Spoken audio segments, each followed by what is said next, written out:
Hola amigos, bienvenidos a mi Story Channel. Hoy les tengo preparado un gran tema que a mí me gusta muchísimo y espero que a ustedes también. Así que a los interesados ya les digo, quédense hasta el final porque va a estar bastante interesante y voy a añadir más información debido a que mientras estaba preparando el video para realizarlo, vi unos comentarios, así que los voy a añadir al final. Entonces vale la pena que se queden. Voy a hacer lo posible por publicarlo hoy mismo. Si logro publicarlo hoy mismo, será el motivo por el cual no verán mucha edición en este video, es decir, muchas imágenes, música y cosas por el estilo. Y quiere decir que lo publicaré hoy, que es el día martes 2 ¿de qué? ¿De septiembre o de...?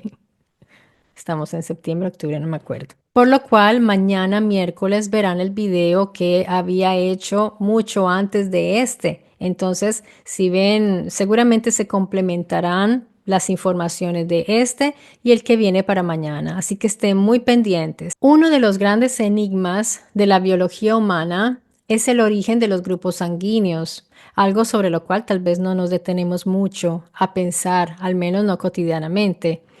El tema de los tipos de sangre, los cuales son los sistemas A, B, O y RH, etcétera, conecta con la biología genética, poblacional y hasta hipótesis sobre los orígenes nuestros de los humanos.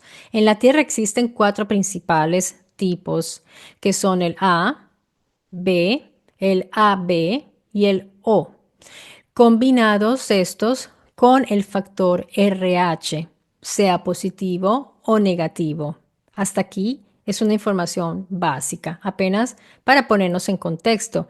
Si la proteína está presente, es RH positivo. Cuando ustedes ven que tienen un RH positivo, quiere decir que la proteína está presente. Si no está presente, es un RH negativo. Hasta aquí todo muy claro. El alelo RH funcional, o sea, el RH positivo, es lo ancestral. Está en la mayoría de primates y en el 85% de los seres humanos. Estos son datos esenciales para comprender todo lo que les voy a transmitir en este video. El RH negativo se debe a una deselección completa del gen RHD. Literalmente falta un trozo de ADN, falta un pedazo que codifica esa proteína. Este borrado genético parece haber ocurrido hace entre más o menos 20.000 o 40.000 años en poblaciones humanas. Y ese punto de borrado, cancelación del gen RHD, es decir, la deselección que origina el RH negativo, es el gran misterio del cual vamos a hablar hoy. Veamos qué dicen los científicos, por qué se produjo esta deleción o esta cancelación. Ellos consideran, los genetistas, consideran que la deselección del gen RHD fue una mutación espontánea, es decir, un accidente en la copia del ADN durante la reproducción. No hay evidencia de que respondiera a una necesidad adaptativa como algo que se necesitara en ese momento. Una vez que apareció esa mutación en un pequeño grupo humano, probablemente en Europa, se expandió gracias a la endogamia y al aislamiento geográfico. Esto explica por qué el RH negativo es tan raro globalmente, pero muy común, en cambio, en los pueblos vascos, por ejemplo, y en ciertas zonas celtas. Ojo, porque esto es una rareza. Algunos piensan que no aporta ventajas claras y que se mantuvo simplemente por el azar, o sea, una deriva genética. Otros sugieren que podría haber dado ciertas resistencias a enfermedades locales, pero sobre esto no hay pruebas. Sin embargo, yo recuerdo que durante el tiempo en que se enfermaron todos en el mundo, recuerdo que sí se habló algo sobre el O negativo, por ejemplo, pero bueno, son cosas que no se concretan porque yo pienso que no se están haciendo búsquedas sobre esto o no lo están publicando. Habría que indagar un poco más al respecto. Pero vean, el RH negativo trae complicaciones en embarazos mixtos. Por ejemplo, una madre RH negativo, si tiene un feto RH positivo, esto pone en peligro el bebé. Y esto haría pensar que esta mutación debería haber desaparecido porque nos pone en riesgo como especie, porque reduce la supervivencia de los hijos. Así que esa resistencia a existir es muy extraña. Y aquí quiero yo dar un aporte personal porque yo soy O negativo y les puedo contar mi experiencia como madre, porque cuando tenía en mi vientre a mi primer hijo, la preocupación, la mayor preocupación del obstetra era precisamente mi tipo de sangre y yo en ese tiempo no entendía nada de lo que me estaban diciendo, pero sí comprendí que el obstetra, porque me explicó muy bien el doctor, me dijo, mire, usted tiene un tipo de sangre que va a atacar a su hijo durante el nacimiento y le va a atacar todo su sistema inmunológico. Así que tenemos que ver bien qué tipo de sangre es su hijo. Si es positivo, está en peligro la vida de su hijo, su sistema inmunológico, porque el de usted, que es O negativo, lo va a atacar. A mí me pareció aterrador esa idea de que mi cuerpo atacase a mi propio bebé.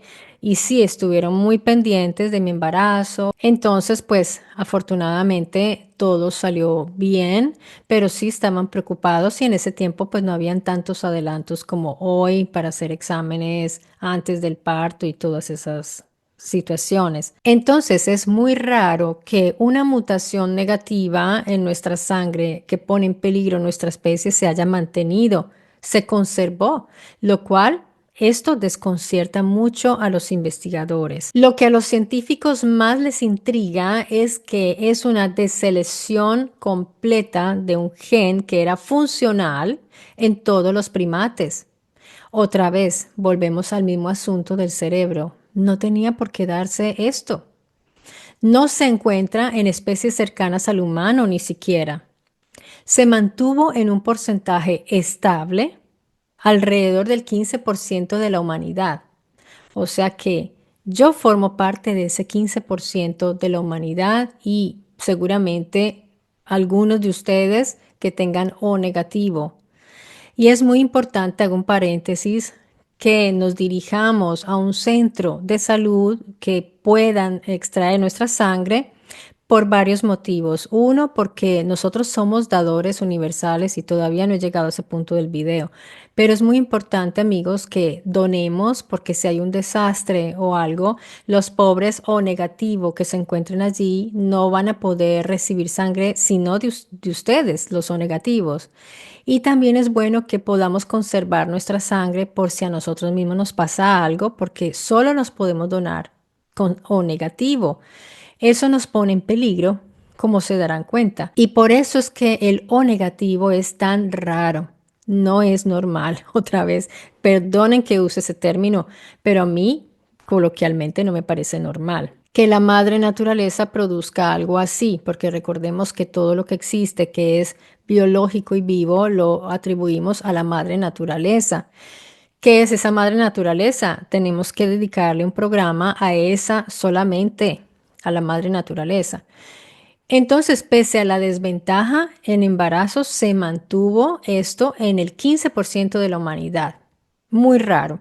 Por eso, aunque la explicación oficial es que es una mutación aleatoria, o sea, al azar, un azar poblacional, no tiene una respuesta definitiva sobre por qué sobrevivió y se distribuyó de esa manera. No la tiene la ciencia, la respuesta. Ahora recapitulemos un poco para luego proseguir en el tema. Entonces tenemos el gen ABO en el cromosoma 9 humano, que ya estaba presente en los homínidos y en los grandes simios O sea, esto ya existía. Esa es la base biológica de lo que somos nosotros, digamos lo que dicen que son nuestros antepasados. Eso significa que A, B y O, con todas sus variantes, ya existían desde hace millones de años, mucho antes del Homo sapiens moderno. Eso tengámoslo muy claro. Por ejemplo, los chimpancés tienen A y O. Compartimos eso con los chimpancés. Los gorilas tienden al B. Los orangutanes también muestran variantes. Entonces, miren, compartimos esto con estos primates. Entonces, tengamos clarísimo que el O como grupo sanguíneo, el O normal, o sea, el positivo, ya existía desde tiempos muy antiguos, incluso antes de que nuestra especie apareciera. ¿Ok? Eso está claro. Entonces, esto sugiere para los científicos que el O se mantuvo por deriva genética y endogamia. Esta es la visión científica. O tal vez hubo un factor selectivo externo que lo conservó. Esta es mi visión y la que, pues, mi visión a partir de mis estudios y la visión de investigadores que llamamos alternativos, que ese O negativo fue seleccionado muy posiblemente por un factor externo, como podremos ir intuyendo, entre comillas. Otra cosa que hay que aclarar es que el misterio envuelve a todos los RH negativo, no solamente al O. Pero ya veremos por qué lo es distinto. Entonces, el apellido negativo, por llamarlo de alguna manera, es un rasgo nuevo que se injertó en todos los grupos sanguíneos más antiguos, o sea, los normalitos, hace 40.000 o 20.000 años, prácate, alguien o algo o de algún modo se insertó ese rasgo negativo, es decir, no tiene la proteína que sí tienen los positivos. Ahora bien, lo que hace al O negativo especial, particular, es que combina el alelo O, el más antiguo del sistema ABO, o sea, el normal, con el RH negativo, el más reciente y extraño.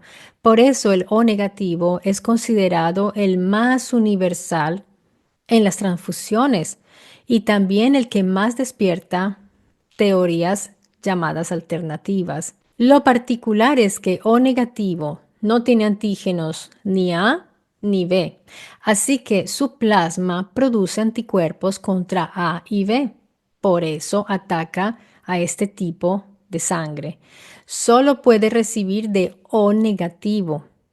Si bien es cierto que en la prehistoria no se estaba pensando a las transfusiones porque en ese tiempo no era necesario, y el O negativo mostró una cierta ventaja respecto a la resistencia de ciertas enfermedades, como es la teoría de algunos científicos que ellos dicen que por eso se mantuvo, de todas maneras sigue siendo muy peligroso porque ponían en riesgo la misma especie, los nacimientos. Eso es muy grave y digamos que en la balanza de la vida eso no puede ser porque el riesgo de nacimientos pone en riesgo a la especie. En cambio, la resistencia a enfermedades, eso puede superarse. O sea, eso no es tan grave. Esto sí. Entonces es vital para una especie. ¿Por qué entonces conservar algo así? Me pregunto yo. ¿A quién le interesaba conservar esto? Y podemos decir que era a la madre naturaleza o tal vez a alguien más. Son preguntas que me hago yo. Simplemente estoy preguntando. El O negativo combina dos rarezas. Entonces ya lo había mencionado. No tiene antígenos ni A ni B y además no tiene RH, no tiene antígeno D. Es el tipo más vacío de etiquetas, si lo queremos decir así. Entonces, a partir de esto que les he ido diciendo, de estos descubrimientos para muchos investigadores, llamémoslos no convencionales, porque ya pensar así es ser no convencional, el O negativo parece demasiado puro. o diferente como para ser casual. Yo no sé por qué llamar alternativo o no convencional a un investigador que encuentra esto, porque esto es un hecho de facto, como diríamos aquí. Es un hecho científico, perdón. Así que, ¿cuál es la no convencionalidad o cuál es la alternatividad? Se está diciendo aquí que parece demasiado puro, pero esto de puro, ¿qué es? Porque pues pongamos en claro, estamos hablando en términos científicos, no en términos, digamos, morales o algo así, o de importancia de que sabe qué cosa. Con lo de puro se refiere a que el O negativo es el grupo sanguíneo que carece de todos los antígenos principales en la superficie de los glóbulos rojos. No tiene A, no tiene B y no tiene RHD. Eso significa que es el más neutro. Interesantísimo. Su sangre puede donarse a todos. Como les decía, nosotros los O negativos somos donantes universales. Así que deberían cuidarnos, deberían tenernos... No, mentiras, estoy bromeando. Pero sí les voy a decir una cosa. Yo no entiendo por qué, por ejemplo, cada comune, aquí se dice comune, cada alcaldía, cada gobierno nos llama a los O negativo y dice... Hagámosles exámenes médicos a los O negativo que tenemos cerca y hagamos un banco de sangre O negativo. ¿Cómo es posible que no se haga algo así? Se debería organizar, quizás también por iniciativa de alguien, quizás un día yo forme un grupo y diga O negativo, ¿dónde estamos? Ubiquémonos porque nos necesitamos, porque si algo pasa, miren que este mundo está lleno de imprevistos, terremotos, sucede todo el tiempo. O si simplemente te pasa un accidente en casa y no tienes sangre o negativo, pues mueres, porque no puedes recibir sangre de otro. Así que no es una banalidad y yo diría que esto habría que tenerlo controladísimo. Yo debería estar en una lista aquí de mi región de personas con O negativo, porque si hay un accidente me llaman, está disponible, yo voy de una. O simplemente dono y se deja en un banco mejor. Ahí la tienen disponible inmediatamente para quien se haga mal. Entonces les decía que es el más neutro. Este tipo de sangre se puede donar a todos, como ya les dije, porque no aporta ninguna marca extraña. No tiene aditivos que no deba tener. Es pura, pero solo puede recibir de sí mismo y esa es la desventaja para nosotros. Por eso es que les decía que es muy raro que se haya mantenido. Es muy raro. Es como si hubieran, no sé, como si algo, un factor externo los hubiera mantenido. Así que para algunas personas esto es un indicio de que quienes lo portamos tenemos una herencia distinta al resto de la humanidad. Simplemente esto es lo que piensan algunas personas. En resumen, podemos decir que el grupo O negativo es el más intrigante. ¿Y por qué? Porque es raro. Solo un 15% de la humanidad lo tiene, como les decía. Está concentrado solo en unas ciertas poblaciones. No existe en otros primates, solo en humanos. Esto ya es una alarma. Esto ya debería encender las alarmas de que no es común. Es el más puro, entre comillas, inmunológicamente, porque sin A, sin B y sin RH, entonces esa es la pureza. Y como les decía, apareció hace 20.000 o 40.000 años, así que es difícil de explicar si no se considera una mezcla o un cruce o una intervención externa. ¿Mezcla con quién? ¿Mm? Porque les acabo de decir algo importante, no la tienen los primates, no, este O negativo no ha sido encontrado en ningún primate, solo en humanos. Entonces quiere decir que existió quizás una raza humana, una especie humana o una subespecie que tenía esta característica y ya desapareció. Hay que pensar en todo. Ahora bien, si los Elohim hubieran querido dejar un sello de diferencia, O negativo es un buen candidato porque estamos tratando de deducir algo que no está escrito en ninguna parte. Así que estamos entrando en el campo de la especulación. ¿Mm? Ya vimos la parte científica. Ahora vamos a especular con esta información para poder llegar a unos individuos que no están identificados científicamente porque la ciencia no lo quiere averiguar. El hecho de que pueda donar a todos en lo negativo, pero no recibir sino del mismo negativo, eso resuena con una idea de un grupo que da a la humanidad, pero no se mezcla con ella fácilmente. Es una cosa para pensar.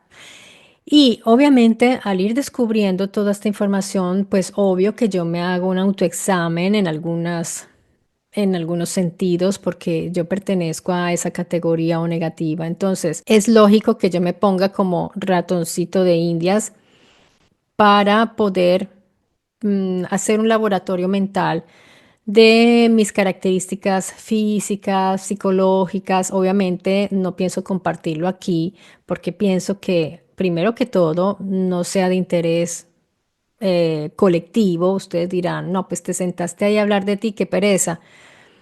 Y segundo, pues no es conveniente porque ya un día dije que había tenido un tumor en el cráneo y miren todo lo que pasó y todo lo que me dijeron. Hay personas que realmente no conocen el término respeto. Me encantaría compartirles muchos, digamos, muchos aspectos porque sería un aporte, pero no me voy a poner yo en la mesa de discusión. Simplemente algunas cositas que pueda de pronto compartir, esperando que no suceda algo problemático al respecto. Ya les dije, por ejemplo, algo muy íntimo, que mi hijo al nacer corría peligro. Entonces, por favor, que eso no vaya a ser tomado después como para faltar al respeto.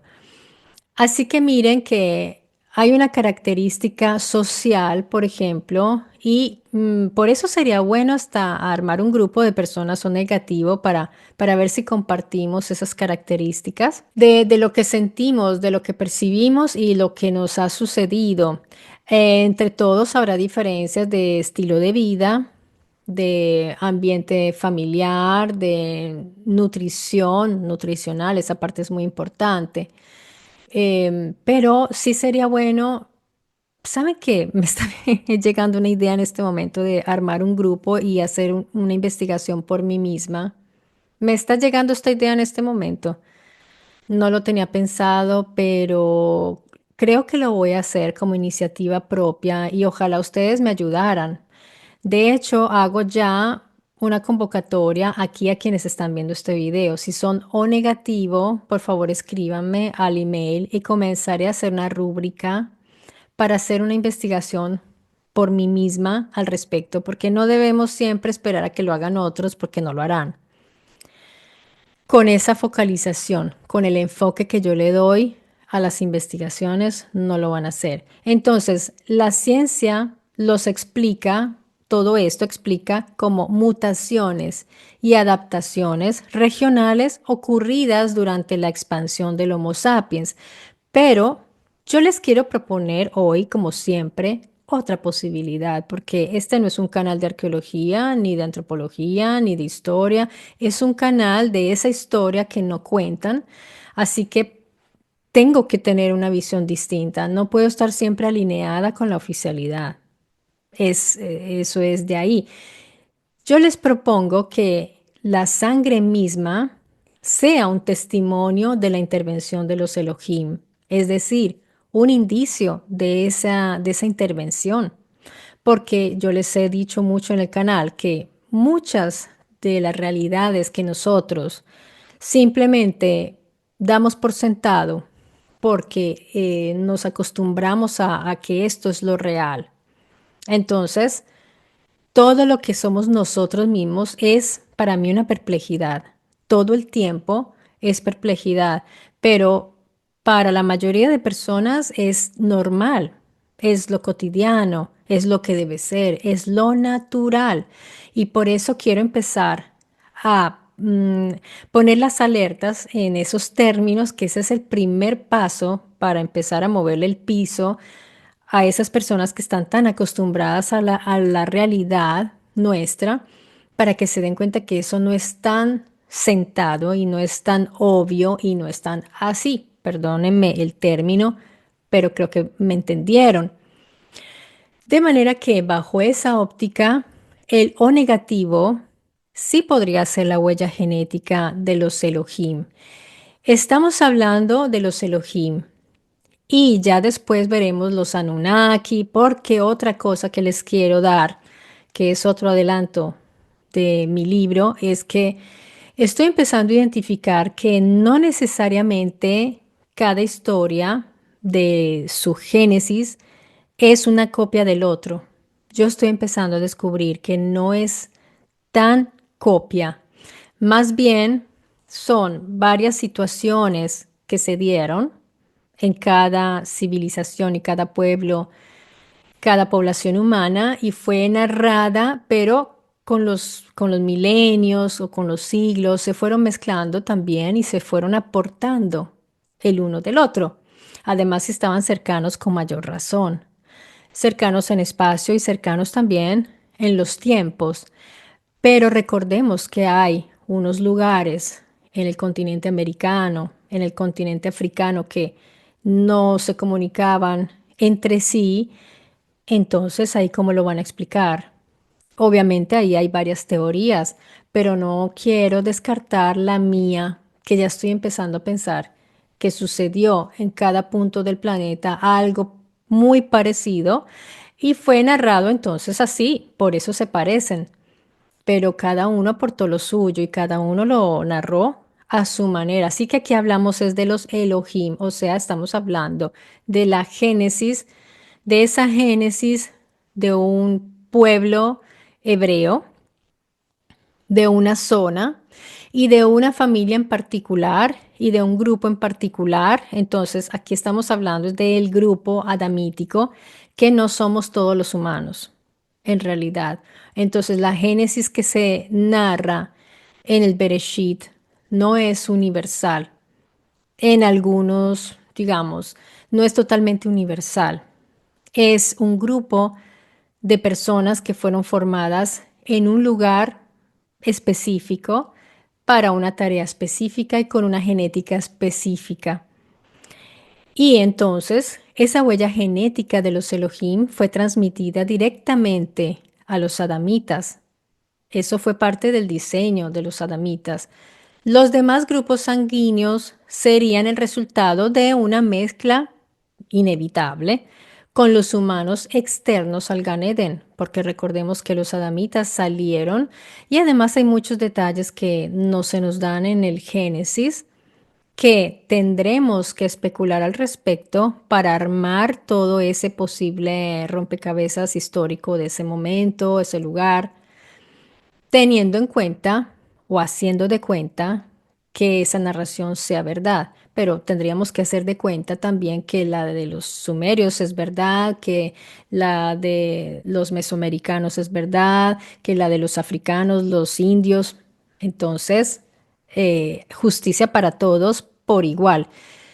El tipo A se expandió con poblaciones, sobre todo de Europa y Medio Oriente, justamente ahí, Medio Oriente, donde pudo haber estado el Gan Eden que se narra en el Tanaj. El B se asocia más a linajes asiáticos. Es una historia ya más lejana, asiáticos. El AB es muy raro. Ese también es raro y aparece como una fusión tardía. Entonces este AB hay que mirarlo también, no solo lo negativo, porque este también es tardío y es raro. Habría que examinar también este AB. En este esquema, entonces, los adamitas originales portarían un tipo de sangre quizás cercana al O negativo. Estoy haciendo aquí una hipótesis, como una marca de procedencia distinta. Con el paso de las generaciones y los cruces con los sapiens, o sea, nosotros, neandertales y otros homínidos, esa sangre se fue diversificando hasta dar lugar a la variedad actual. Entonces, ¿podría ser el O negativo esa huella genética de los Elohim por su rareza y por esa insistencia en seguir existiendo y pues también porque es muy escaso? Entonces, ¿por qué Homo sapiens como yo lo tenemos? Pues porque recordemos que los adamitas se mezclaron. Entonces, y de todas maneras sigue siendo un porcentaje muy pequeño. Ninguno de mis hijos es O negativo. No lo transmití. Entonces, fíjense que no es así, pues como tan fácil que se transmita. De hecho, encontré esta información que dice que el O negativo es tan raro que incluso si un padre o una madre lo tiene, como en mi caso, sus hijos no siempre lo heredan. Entonces vean que no es que se expande tanto. Eso se debe a que el otro progenitor puede aportar A o B y un RH positivo puro que borra toda posibilidad de un RH negativo. Así, el linaje O negativo puede desaparecer en solo una generación. Miren la fragilidad de este O negativo. Así que estamos hablando de que de verdad es una rareza que todavía exista. Pero miren, si el O negativo representa una idea de una herencia no terrestre, pues también los otros, porque recordemos que están los otros tipos de sangre, que están también los homínidos, los primates y toda la llamada naturaleza. ¿Quién los hizo a ellos? ¿Quién les puso a ellos su genética? ¿Quién los diseñó? ¿Quién los configuró? La madre naturaleza, volvemos. Entonces, la madre naturaleza, ¿qué es? Es un programa, es un programador, es una inteligencia. Hay que hacerse muchas preguntas, porque si nos vamos hacia lo abstracto, hacia las ideas abstractas, pues es más complejo todavía. Pero se diseñó, se autodiseñó la misma naturaleza, la misma biología, quiere decir que es inteligente y que actúa de una manera maravillosa porque está todo en armonía para que todo pueda existir. Eso es algo pues que me encantaría analizar tratando en lo mayor posible de salir del discurso filosófico y concentrarnos más en el discurso científico que nos pueda garantizar al máximo posible una respuesta lo más concreta posible. Pero nosotros en este o en estos universos no somos nada. Aquí estamos analizando algo que está muy cercano a nosotros, que es muy piel a piel, como es el tipo de sangre y a pesar de que estamos hablando de un grupo de individuos que simplemente están en las narraciones y que tenemos unos indicios que no podemos decir que sean al 100%, digamos, contundentes como para verificar quiénes eran, de qué estaban hechos y qué hacían. De todas maneras, son asuntos humanos, estamos aquí, son asuntos terrestres, pero nosotros los terrestres y todo lo que está aquí viene del universo, de la materia que estaba afuera. Entonces, nosotros mismos estamos hechos, como muchos dicen, de estrellas, de polvo de estrellas. Estamos hechos con materia estelar. Todo el universo. Compartimos la misma biología, los mismos minerales, todo lo compartimos. De manera que pensar en una intervención exógena a mí no me parece que esté lejos de esa misma lógica, porque los mismos exógenos o extraterrestres o como los quieran llamar, esos mismos individuos también han sido diseñados, ellos mismos también fueron hechos por algo o alguien, así como lo fueron los que a veces llamamos los simios, los grandes simios y los homínidos y todo esto que existió antes de nosotros, a esos también los hicieron. Lo que pasa es que eso no está mencionado ya en los escritos.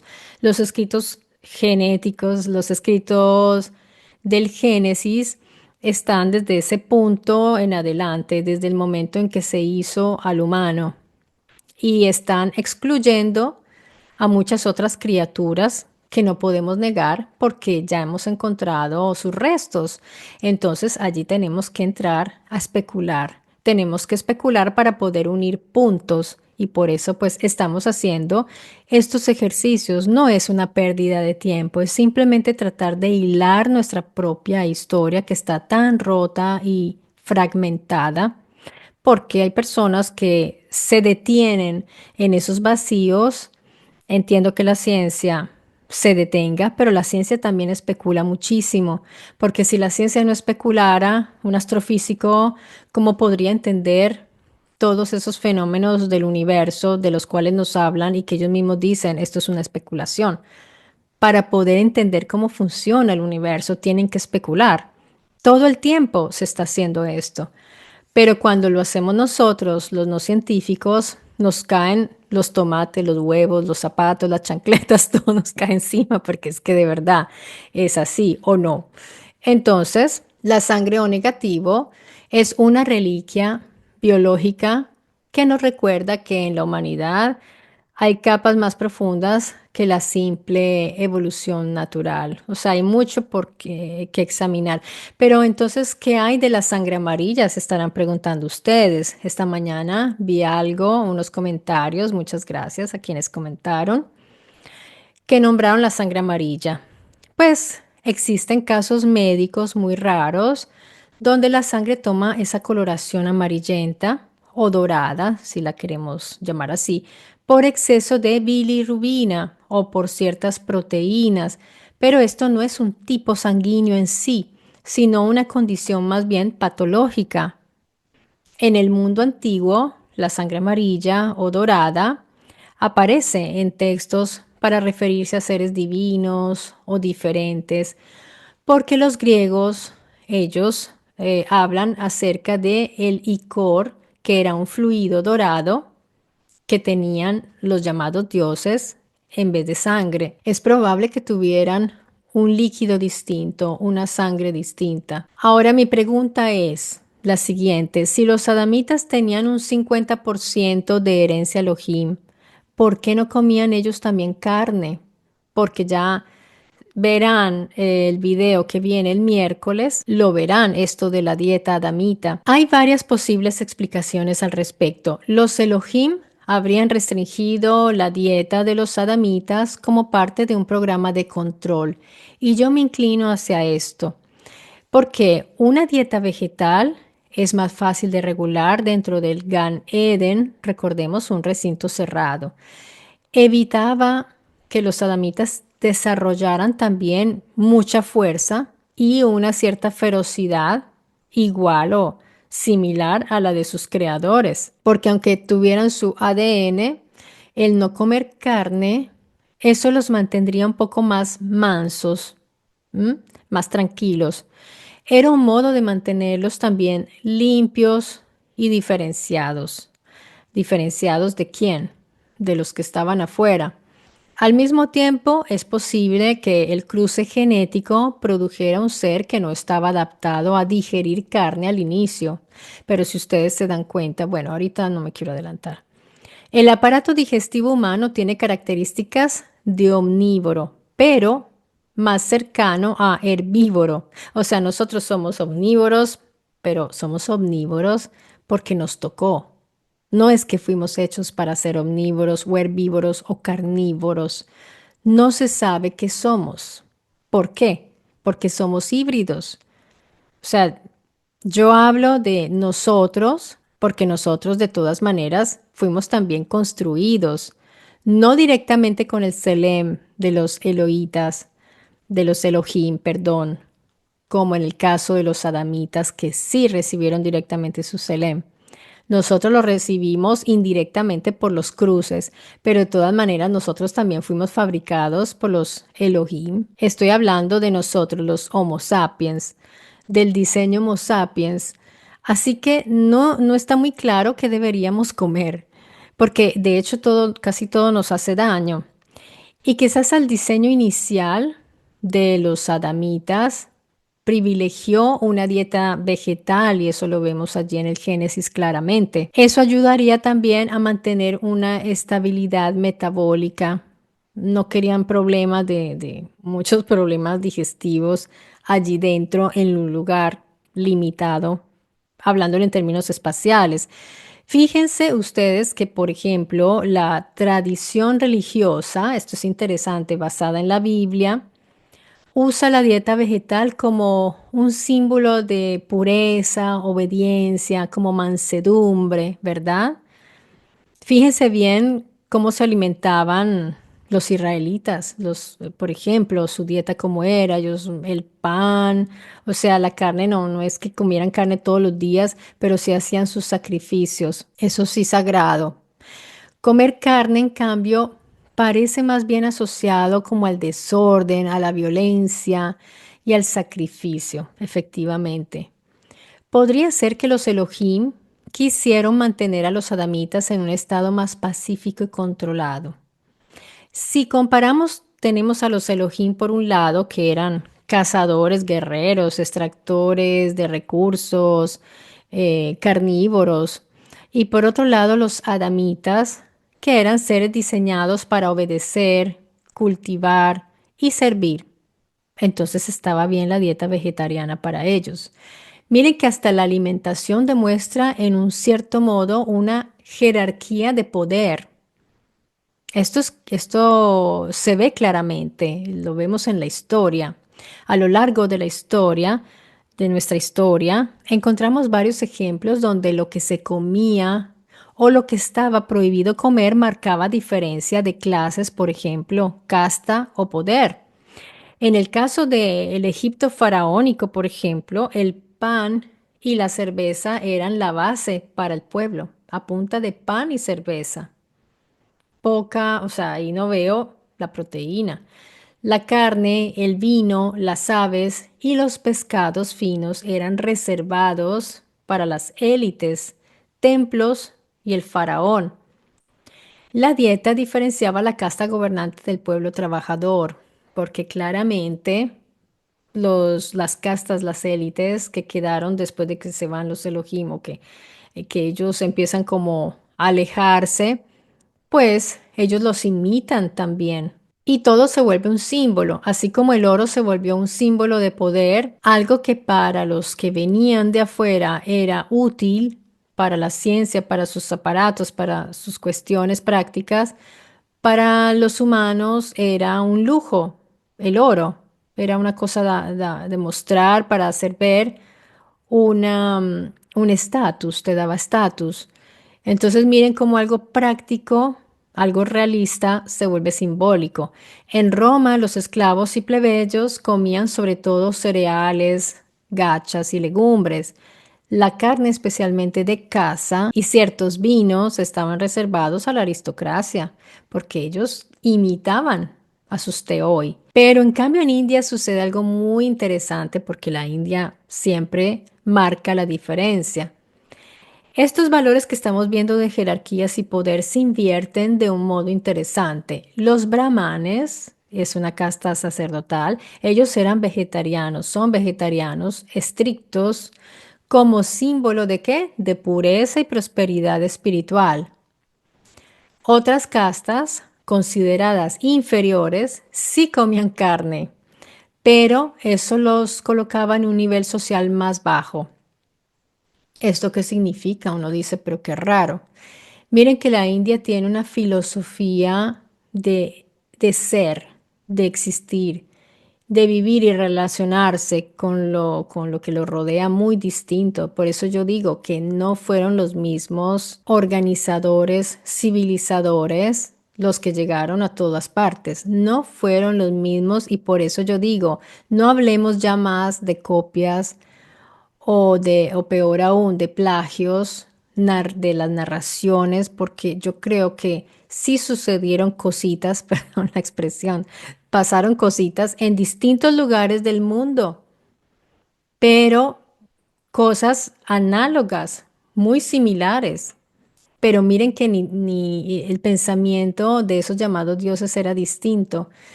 Los brahmanes imitaban, obviamente, a sus dioses, entre comillas, sus divinidades. Entonces, ellos querían revelar una pureza, una superioridad. que después se vuelve espiritual, porque les digo, todo se volvió simbólico, espiritual, después. Algo muy concreto, pero es curioso porque entonces ellos empiezan a comer, digamos, frutica. Ellos tienen una filosofía muy distinta sobre lo que es la pureza, sobre lo que es la sabiduría. En cambio, la carne era como para los salvajes. De hecho, seguramente los llamados dioses más violentos eran los que comían la carne y que se comportaban como más bestialmente. Entonces, esto se relaciona con las bestias y recordemos que los indios, para ellos, las vacas, por ejemplo, son sagradas. En el hinduismo, comerse los animales, eso es una abominación. Así que por allá sucedieron cosas muy distintas a las que sucedieron en lo que culturalmente llamamos Occidente, que es distinto. Y todo esto es realmente muy útil para entender cómo se mueven las culturas de un modo tan distinto, porque fueron culturizados de un modo distinto. Allá, por ejemplo, se usa mucho la meditación. Hay una conexión muy diferente con lo que ellos consideran divino. No tienen ese dogmatismo y esa teología que sí creció aquí, nuevamente les digo, en Occidente, hablando en términos culturales. Muchos animales, ojo a esto, que dependen de la carne, como los leones, lobos, tiburones, muestran conductas territoriales, agresivas o de caza. Eso también en nuestros lindos cachorritos, como los gatos, son unos cazadores terribles. Y los omnívoros, herbívoros, como los elefantes, caballos, búfalos, pues fíjense que ellos tienen una conducta más gregaria, más de grupo, menos agresiva, hacia, digamos, hacia otras especies. Yo no he visto nunca un caballo cazando a un gato o que agresivos. No es normal que ellos agredan a otros animales de otras especies. No van a cazarlos, aunque no están exentos de violencia en defensa, porque es que la violencia es una característica que nos ayuda para nuestra protección propia. Si no tenemos una dosis de violencia, es que la violencia lo relacionamos mucho con algo muy negativo, pero agresividad, violencia es lo que nos hace reaccionar, nos hace reactivos. Esto ha inspirado la idea de que la dieta influye en nuestra conducta. Yo pienso que sí.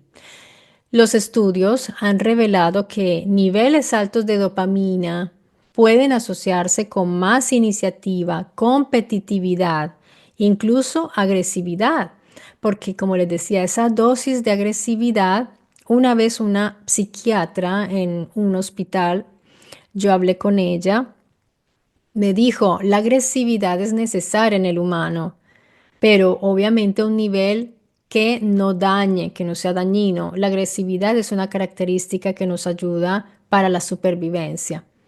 Y esto nos viene desde que nos hicieron. De manera que un individuo que tiene baja agresividad a un nivel muy, muy, muy bajo, por debajo de los niveles necesarios, esa persona va a ser pasiva, esa persona no va a tener iniciativas y no se va a defender y eso es un problema y hay que ayudarlo o ayudarla a que desarrolle esa agresividad hasta un nivel sano. Entonces, miren que la carne aporta hierro, por ejemplo, y vitaminas como la B12, que potencian la oxigenación y la energía del cuerpo. Puede favorecer un comportamiento más activo y en contextos primitivos, pues más combativo, así que muy necesario.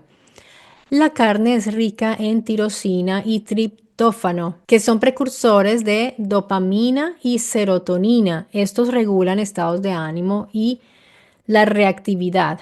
Algunos trabajos han encontrado una correlación, no es casualidad, entre alto consumo de carne y actitudes más dominantes o agresivas. Por ejemplo, unos ejemplos históricos, vemos, por ejemplo, los pueblos cazadores, los escitas, vikingos, mongoles.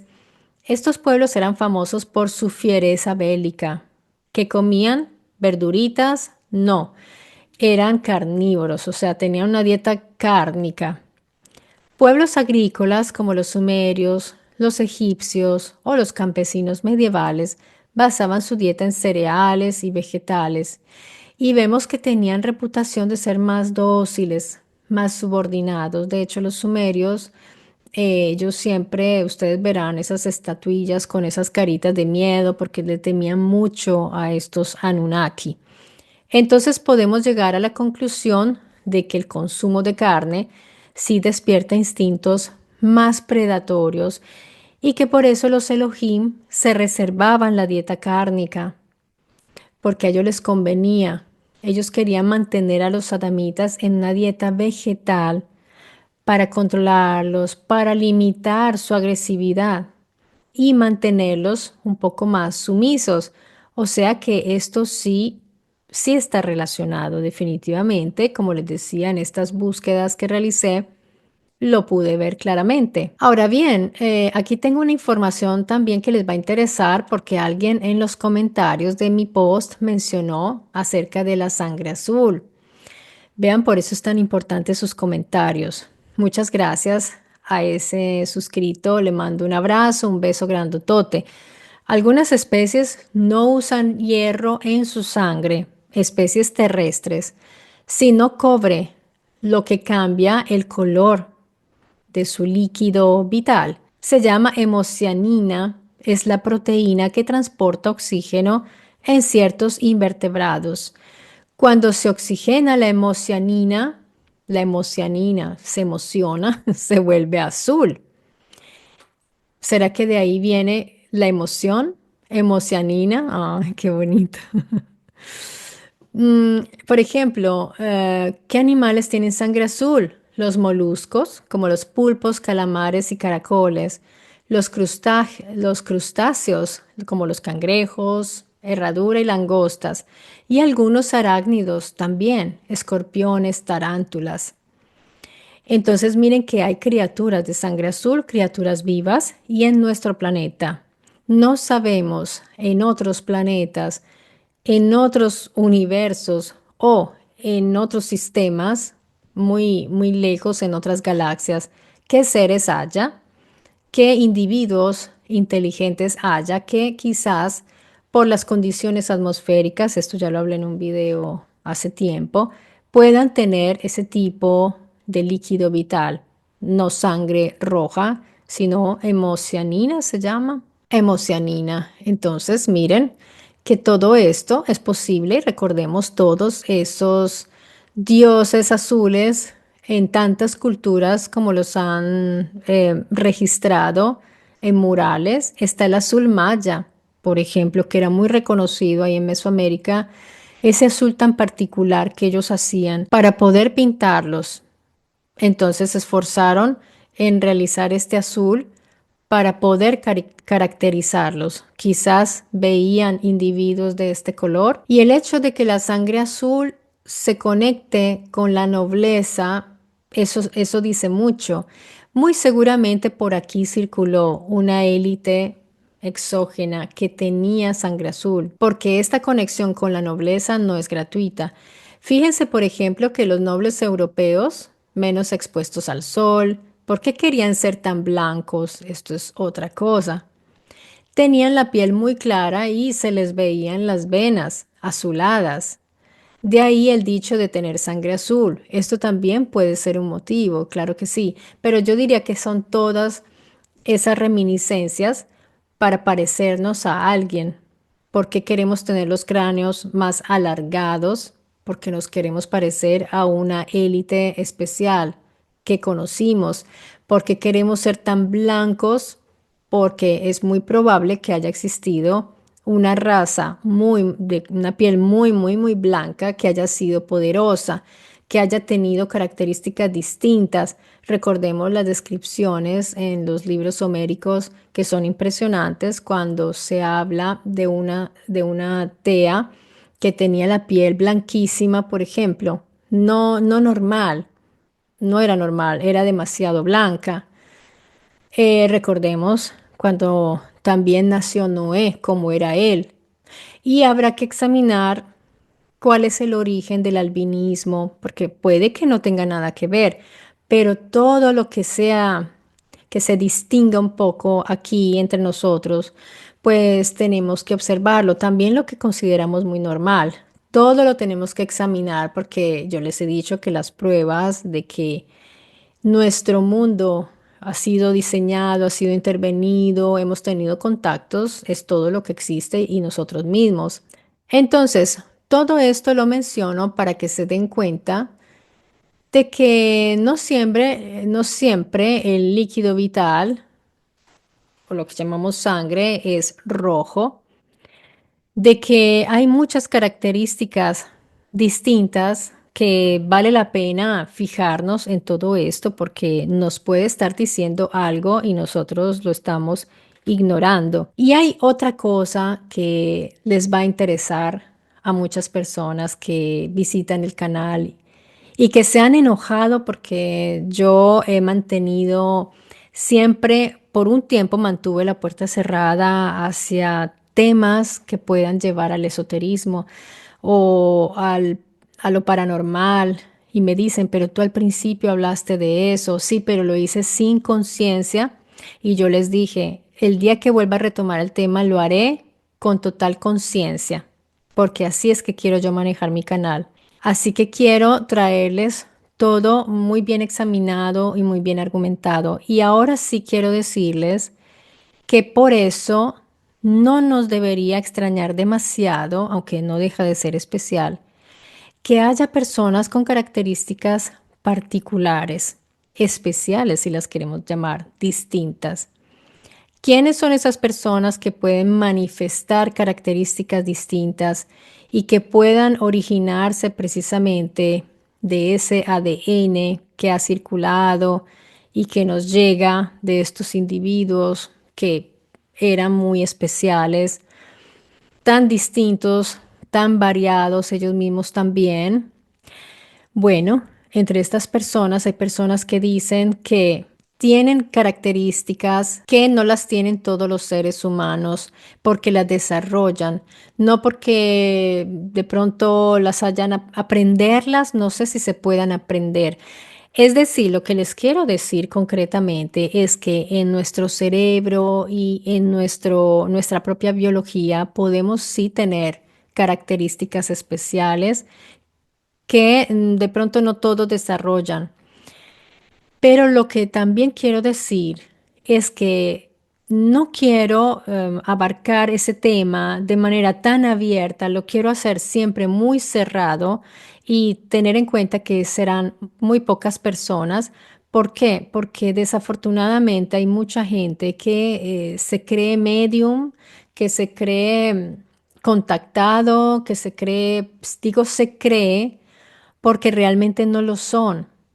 Y desafortunadamente hay personas que van inclusive invitados a canales a hablar de crímenes y hablar de cosas muy serias, de casos serios, y no piensan que pueden hacer daño a las investigaciones.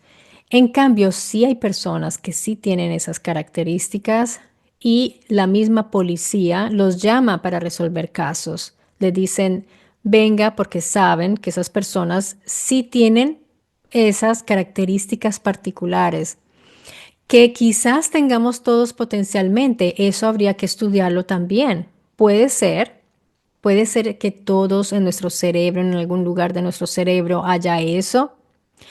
Ahora bien, estaba Jacobo Greenberg que hablaba, hay unas personas que dicen que el pensamiento y ya más allá del pensamiento, la mente, la conciencia, están desligados de lo físico.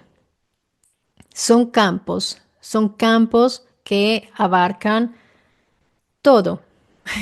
Un universo holográfico que, en fin, que tiene información por todas partes. Entonces, tenemos que mantener un control, digamos, bajo control las informaciones para que podamos realmente acceder a estas y que sea un verdadero conocimiento, pero que no se quede todo en la especulación. Para eso es necesario que haya pruebas de la mayor parte de esas teorías, tienen que tratar de probarse, tienen que tratar de ponerse en práctica en ambientes controlados, tiene que haber informes, porque les repito, hay mucho farsante, eso sí abunda. Las personas que sí tienen esas características, que por algún motivo se les desarrolló y sin que ellos mismos lo supieran, entonces, esas personas, pero ojo porque muchos individuos que creen ver lo que creen ver, puede ser que no lo estén viendo y podría estar en su propia mente,